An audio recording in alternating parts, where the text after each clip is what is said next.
2 కొరింథీయులు 4వ అధ్యాయం 18వ వచనము. క్షణమాత్రముండు మా చులకని శ్రమ మా కొరకు అంతకంతకు ఎక్కువగా నిత్యమైన మహిమ భారమును కలుగజేయుచున్నది. ఏలయనగా దృశ్యమైనవి అనిత్యములు, అదృశ్యమైనవి నిత్యములు.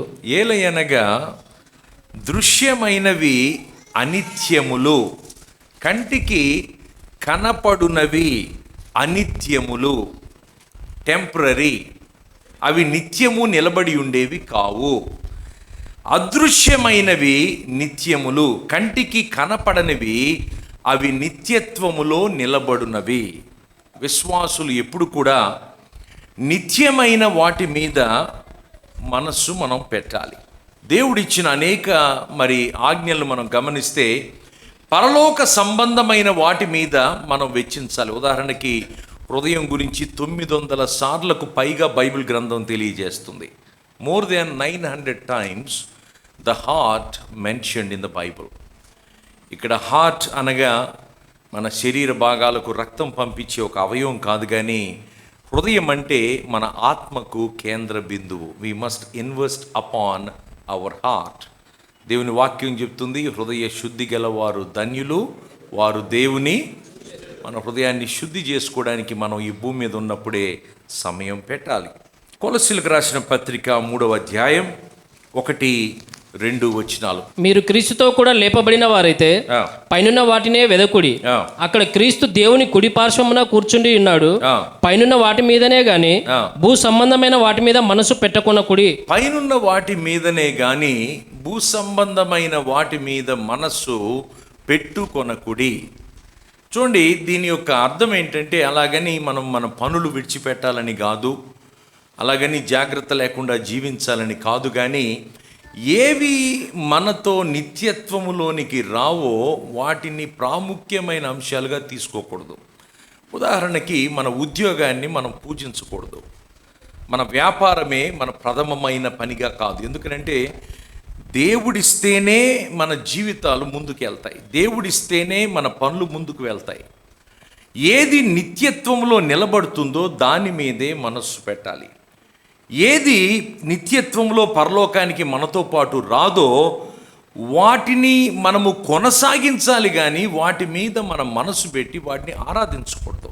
ఆయన ఉపయోగించే ఒక క్రమము, ఒక సిస్టము మన ఉద్యోగం. మనల్ని ఆశీర్వదించేదానికి దేవుడు వాడుకునేది ఒక ఉద్యోగం, ఒక వ్యాపారం. కానీ అది నీకు సోర్స్ కాదు. నీకు ఆహారం ఇచ్చేది, నిన్ను కాపాడేది, రక్షించేది, అది ఏది టెంపరరీయో దాని మీద మనసు పెట్టేటట్టు అపవాది చేస్తాడు. ఏది పర్మనెంటో దాని మీద నుంచి మన మనస్సును వాడు తొలగిస్తాడు. ఆదికాండం 3వ అధ్యాయం 4-6 వరకు. అందుకు సర్పము, మీరు చావనే చావరు, ఏలయనగా మీరు వాటిని తినుదినమున మీ కన్నులు తెరవబడుననియు మీరు మంచి చెడ్డలను ఎరిగిన వారై దేవతల వలె ఉందురనియు దేవునికి తెలియనని స్త్రీతో చెప్పగా, స్త్రీ ఆ వృక్షము ఆహారమునకు మంచిదియు కన్నులకు అందమైనదియు వివేకమిచ్చు రమ్యమైనది అయి ఉండుట చూచినప్పుడు ఆమె దాని ఫలములలో కొన్ని తీసుకొని తిని తనతో పాటు తన భర్తకును ఇచ్చెను. అతడు కూడా తినెను. ఆ యొక్క ఫలము స్త్రీకి ఆహారమునకు మంచిదియు కనులకు అందమైనదియు వివేకమిచ్చు రమ్యమైనదియు నయ్యుండుట చూచినప్పుడు. ఏదెను వనములో ఆదాము అవ్వలు 7 ఆత్మల అభిషేకము చేత వాళ్ళు సృష్టించబడ్డారు. అందువల్లే ఆమె ఇంకా ఆ ఫలం జోలికి వెళ్ళక మునిపే అది ఎలా ఉంది, దాని రుచి ఎలా ఉంది, సమస్తాన్ని గ్రహించగలుగుతుంది. అంత్యదినాల్లో దేవుడు ఆ 7 ఆత్మల ఆ యొక్క అభిషేకము చేత సంఘాన్ని కూడా దర్శించనన్నాడు. చూడండి, ఒక పరిశుద్ధాత్ముడు 7 విధములుగా బయలుపరచబడడం యెషయా గ్రంథం 11వ అధ్యాయంలో మనం చూస్తాం. జ్ఞానమునకు ఆధారముగు ఆత్మ, వివేకముకు ఆధారముగు ఆత్మ, యెహోవా యందు భయభక్తులు కలిగించు ఆత్మ. సో 7 ఆత్మల అభిషేకము మొదటి దంపతులపై ఉండగా వాళ్ళు ఎంతో జ్ఞానాన్ని కలిగి ఉన్నారు. కానీ అంత జ్ఞానము కలిగిన వీరు ఏదైతే తాత్కాలికమో ఆ ఫలమును వీళ్ళు ఆశించారు. ఏదైతే దేవుడు తినొద్దన్నాడో, ఏది నిత్యము కాదో, ఏది ఎల్లప్పుడూ వారితో ఉండదో దాని మీద మనస్సు పెట్టారు.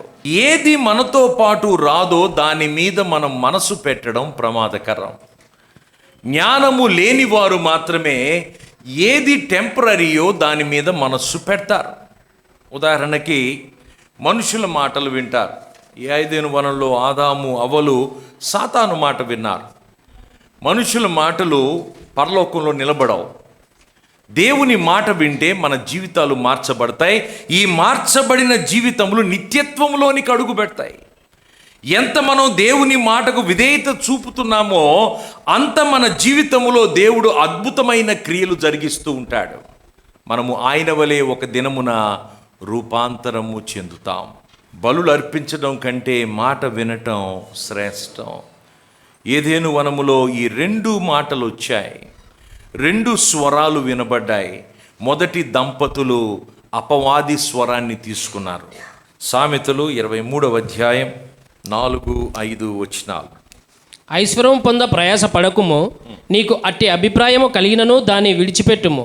నీవు దాని మీద దృష్టి నిలిపిన తోడనే అది లేకపోవును, నిశ్చయముగా అది రెక్కలు ధరించి ఎగిరిపోవును. పక్షిరాజు ఆకాశమునకు ఎగిరిపోవునట్లు అది ఎగిరిపోవును. సొలొమోను దేవుని జ్ఞానము చేత విస్తారమైన ధనమును, ఐశ్వర్యాన్ని, తన కంటికి నచ్చినది ఆయన ఏర్పాటు చేసుకున్నాడు. బిల్డింగ్లు కట్టుకున్నాడు, కావలసిన సమస్తం సమకూర్చుకున్నాడు. అవన్నీ చేసిన తరువాత సొలొమోను రాస్తున్న మాటలు, ఐశ్వర్యము పొంద ప్రయాసపడకుము, నీకు అట్టి అభిప్రాయము కలిగినను దానిని విడిచిపెట్టుము. నీవు దాని మీద దృష్టి నిలిపిన తోడనే అది లేకపోవును, నిశ్చయముగా అది రెక్కలు ధరించి ఎగిరిపోవును. పక్షిరాజు ఆకాశమునకు ఎగిరిపోవునట్లు అది ఎగిరిపోవును. మనం నివసిస్తున్న ఈ దినాలు రివ్యూస్ చూడకుండా ఏ ప్రోడక్ట్ కొనని స్థితికి మనం వెళ్ళిపోయినాం. అది మనం కొనే వస్తువులు కానీ, మనం వెళ్ళే రెస్టారెంట్స్ కానీ, మనం చేసే షాపింగ్ కానీ, రివ్యూస్, జనాలు ఏమంటున్నారు ఆ ప్రోడక్ట్ గురించి, జనాలు ఆ రెస్టారెంట్ గురించి ఏం మాట్లాడుతున్నారు, ఇవన్నీ చూసి వాళ్ళిచ్చిన రివ్యూస్ను బట్టి వెళ్ళాలా లేదా నిర్ణయించుకునే స్థితికి ఈరోజు జనులు ఉన్నారు.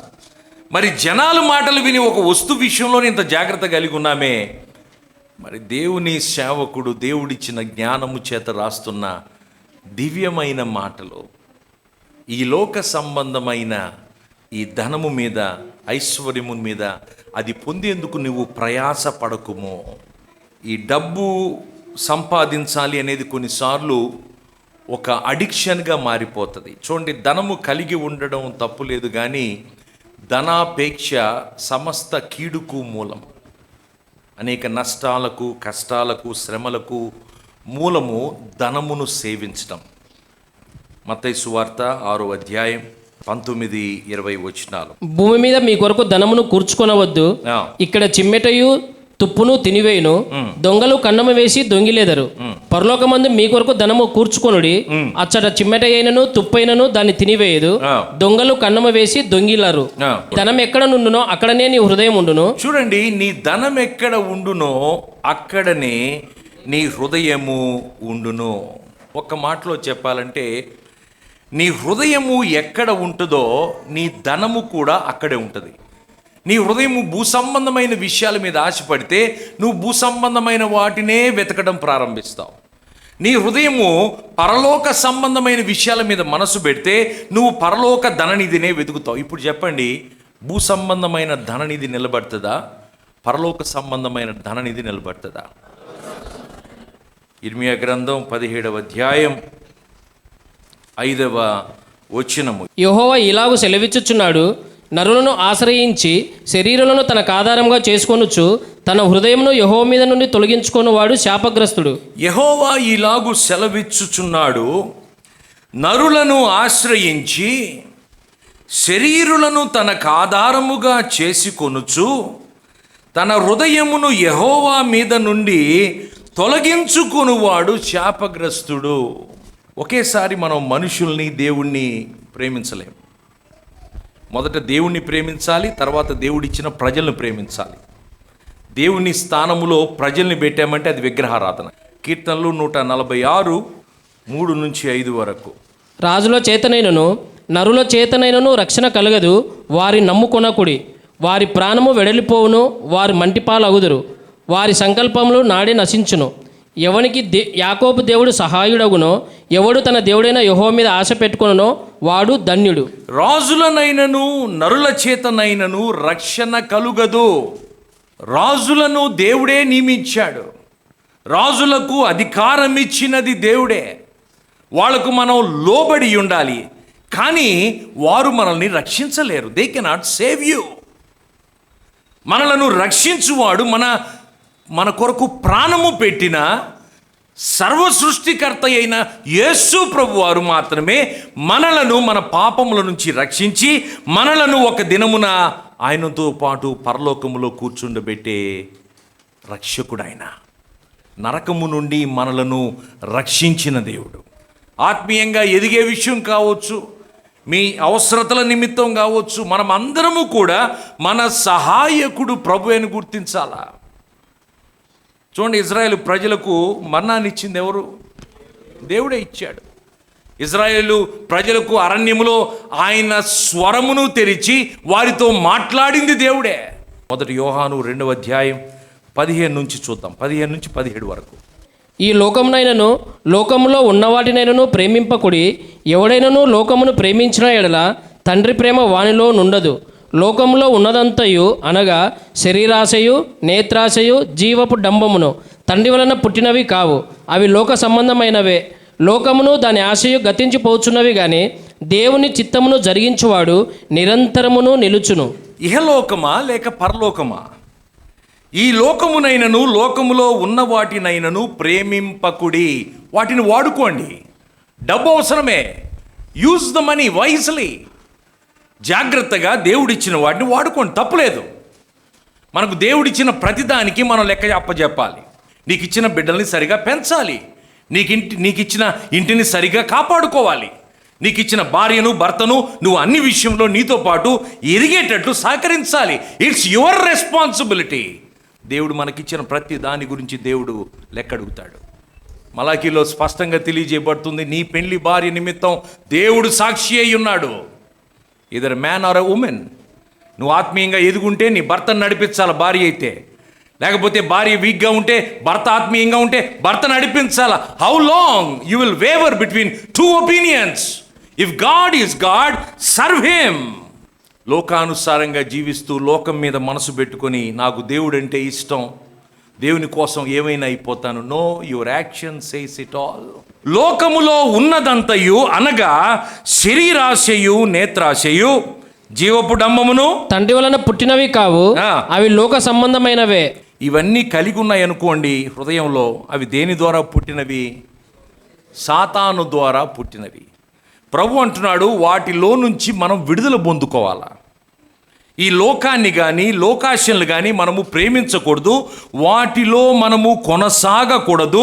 ఎందుకంటే అవి లోక సంబంధమైనవే. దేమా ఈ లోక సంబంధమైన వాటినే ప్రేమించాడు. దేమా పౌలుతో పాటు పరిచర్య చేసేవాడు. దేమా సంఘ సభ్యుడు కాదు. దేమా అనే వ్యక్తి, డీమస్. దేమా పౌలుతో పాటు కలిసి పరిచర్యలో ఉన్నాడు. దేమా పరిచర్యలో కొనసాగుతున్నాడు. కానీ లోకమును ప్రేమించి పౌలును విడిచిపెట్టి వెళ్ళిపోయాడు. చూడండి, యోహాను సువార్త 14వ అధ్యాయం 2 నుంచి 4 వరకు. నా తండ్రి ఇంట అనేక నివాసములు కలవు. లేని ఎడల మీతో చెప్పుదును. మీకు స్థలము సిద్ధపరచ వెళ్ళుచున్నాను. నేను వెళ్ళి మీకు స్థలము సిద్ధపరచిన ఎడల నేనుండు స్థలములో మీరును ఉండులాగున మరలా వచ్చి నా యొద్ద నుండుటకు మిమ్మల్ని తీసుకొని పోవుదును. నేను వెళ్ళుచున్న స్థలమునకు మార్గము మీకు తెలియనని చెప్పాను. తండ్రి యొద్దకు చేరడానికి ఆయనే మార్గము. ఆమేన్. ఎవరికి ప్రప్రదమైన స్థలాన్ని ఇవ్వాలి మన జీవితంలో? ప్రభుకే. ఆయనే మార్గం. మరొక మార్గము ఏది కూడా లేదు.